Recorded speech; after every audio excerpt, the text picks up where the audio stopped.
ခေတ်ညီငယ်လေးတွေပြောကြတယ်ပညာကြီးဟာအရေးမကြီးဘူးဒါငွေရေးကြီးရပဲအရေးကြီးတယ်လို့ပြောကြတယ်နောက်တစ်ခုကမင်းចောင်းစာတင်တနေ့ကြာရင်မင်းငါရဲ့လုပ်ငန်းမှာဝန်ထမ်းလာလုပ်လေလို့ပြောကြတာဒီကျွန်တော်ကတွေ့တယ်အဲ့ဒီညီလေးတွေကိုကျွန်တော်ကဥပမာလေးနဲ့ပြောချင်တယ်ပေါ့အဲ့တော့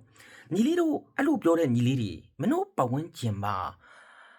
ချမ်းသာတဲ့လူတွေကိုမင်းတို့မြင်ဘူးမှာပါအဲ့ဒီလူတွေဟာသူတို့သားသမီးတွေကိုចောင်းထုတ်လားညီလေးတို့လိုက်ကြည့်လိုက်ပါကိုကြီးမြင်ဘူးတလောက်ပြောရင်သူတို့ဟာចောင်းမထုတ်ပါဘူးចောင်းမထုတ်ဘူးအဲ့တော့သူတို့ဟာဘယ်လိုမျိုးလုပ်လဲလို့မေးရင်မင်းတို့ကတော့ပြောကောင်းပြောလိမ့်မယ်ပညာကြီးဟာအရေးမပါကြောင်းဘလာဘလာဘလာဘလာမင်းတို့ကိုပြောကောင်းပြောလိမ့်မယ်လောကကြီးမှာငွေရက်တာအရေးပါကြောင်းသူတို့ကပြောလိမ့်မယ်ဒါပေမဲ့တေချာတာတစ်ခုကတော့သူတို့ဟာသူတို့သားသမီးကိုတော့ចောင်းမထုတ်ဘူးအဲ့တော့ရက်ကွက်ထဲမှာချမ်းသာတဲ့တတိဟာဘာတွေးနေတယ်လဲလို့မေးရင်သူတို့ဟာသူတို့သားကိုသူတို့သားသမီးကိုဘယ်ဘော်ဒါကိုပို့ရမလဲလို့အချိန်မွေးစဉ်းစားနေတယ်ဘယ်ဘော်ဒါကောင်းလို့ဘယ်ဘော်ဒါစာတင်ကောင်းလို့ဘယ်ဘော်ဒါအမှတ်ကောင်းလို့ဘယ်ဘော်ဒါအဆင်ပြေတော့ဆိုတာကိုရက်ကွက်ထဲမှာအချမ်းသာဆုံးတတိကစဉ်းစားတယ်သူတို့ဟာစုံစမ်းနေစဉ်းစားတယ်အဲ့တော့နောက်တစ်ခုကအထက်ချမ်းသာတဲ့တတိငါတို့မြို့နယ်အဆင့်တတိမြို့နယ်အဆင့်တတိရဲ့အဆင့်မြင့်တယ်သူတို့ကဘယ်လိုဟာမျိုးထားလဲလို့မေးရင်သူတို့သားသမီးကိုဘယ်ကိုပိုင်ချောင်းကောင်းလို့ဘယ်အင်္ဂလိပ်စာသင်တန်းကျောင်းကိုပိုင်ကျောင်းတောင်မှဘယ်ကိုပိုင်ကျောင်းကောင်းလို့ဘလို့ကျောင်းကောင်းလို့ဥမာညီမပြည်မှာဆိုရင်ရှိမယ်ထင်တယ်စာပန်းအိမ်တို့ကျွန်တော်တို့ဘာတို့ညာတို့ကျွန်တော်လည်းမသိဘူးသိရမလားစာပန်းအိမ်တို့ကျွန်တော်တို့မလိုင်းတို့ဘာတို့လို့ပေါ့အဲ့လိုဘယ်ကိုပိုင်ကောင်းကောင်းလို့ဘလက်ဘာသာထွက်တာတို့ဒီနှစ်မှာဒီကျောင်းအောင်ချက်ရာခိုင်နှုန်းဘယ်လောက်ရှိတော့အဲ့တော့အဲ့လိုဟာမျိုးကိုသူတို့စဉ်းစားနေတယ်အချိန်ပြည့်စဉ်းစားနေတယ်သူတို့သားသမီးကိုအဲ့လိုကျောင်းကောင်းကောင်းမှာပို့ဖို့သူတို့အဲ့ကျောင်းတွေကိုလိုက်လံစုံစမ်းနေလိမ့်မယ်အေးဟုတ်ပြီအဲ့ထက်တစ်ဆင့်မြင့်တယ်တိုင်းအဆင့်ချမ်းသာတဲ့တတိအေးတိုင်းအဆင့်ချမ်းသာတဲ့တတိကအဲ့ထက်ကိုမြင့်တယ်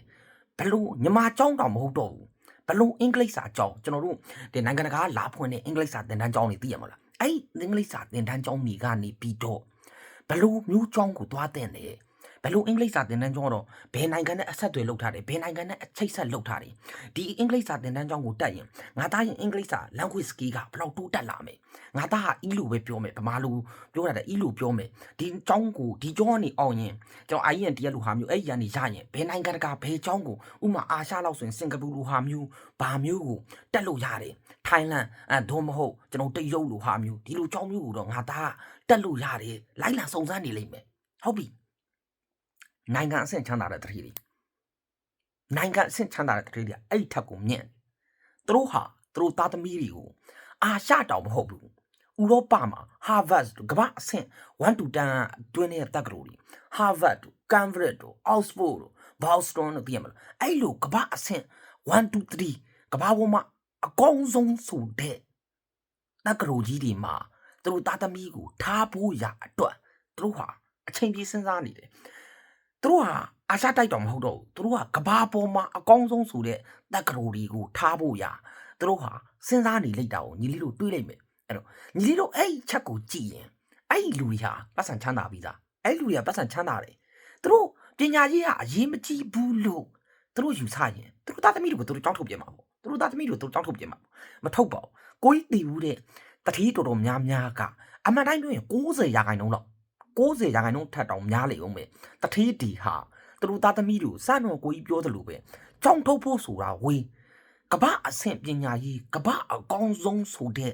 တက္ကသိုလ်တွေမှာတက်ဖို့သူတို့ဟာအချိန်ပြည့်စဉ်းစားနေတာ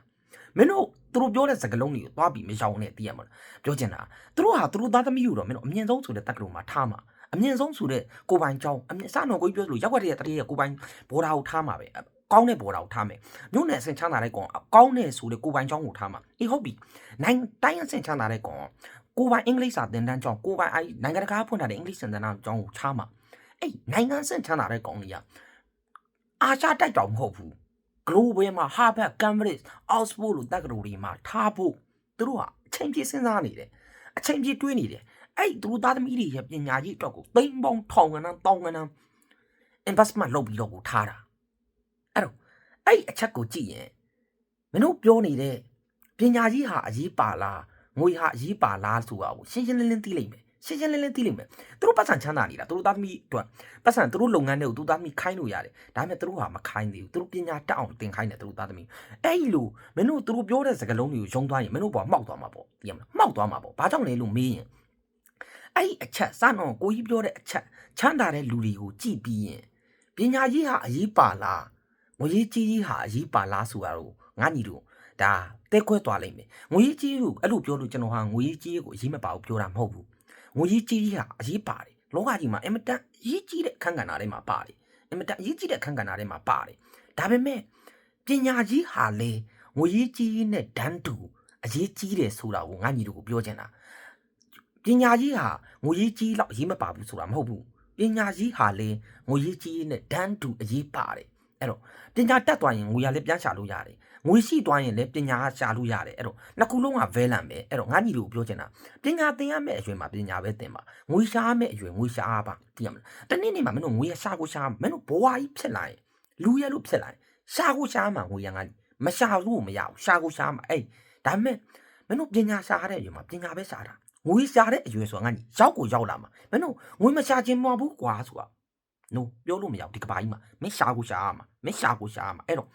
ပညာရွာမဲ့ရွယ်မှာပညာရှာတာငွေရှာမဲ့အရွယ်ဟာရောက်ကိုရောက်လာမယ်ဆိုတော့သိထားပါဘာလို့ဆိုခုနောက်ပိုင်းဟိုငငယ်ရွယ်ရွယ်လေးတွေနဲ့ကလေးတွေကငါကျွန်တော်တို့ကြောင်းထွက်လိုက်တော့မယ်ကျွန်တော်ကတော့ငွေပဲရှာတော့မယ်လို့ပုံစံမျိုးတွေအပြောများလာလို့ဒါမင်းတို့နားလည်နိုင်လောက်တဲ့ဥပမာကိုရှင်းပြလိုက်တာမင်းတို့ရက်ကွက်ထဲမှာညီလေးတွေညီမလေးတွေမင်းတို့ရက်ကွက်ထဲမှာမြင်နေမှဖြစ်တဲ့မြသူများရေလို့စကလုံးအကြီးတွေနဲ့ကိုကြီးကမပြောချင်ဘူးစကလုံးအကြီးတွေနဲ့ပြောရင်မင်းတို့ကနားလည်မှာမဟုတ်ဘူးမင်းတို့ဒီအသက်အရွယ်မှာစကလုံးအကြီးတွေနဲ့ပြောရင်လူငယ်တွေကသိနားမလဲဘူးအဲ့တော့မင်းတို့မြင်နိုင်လောက်တဲ့အယိုးရှင်းဆုံးဥပမာလေးနဲ့ပဲပြောလိုက်တာ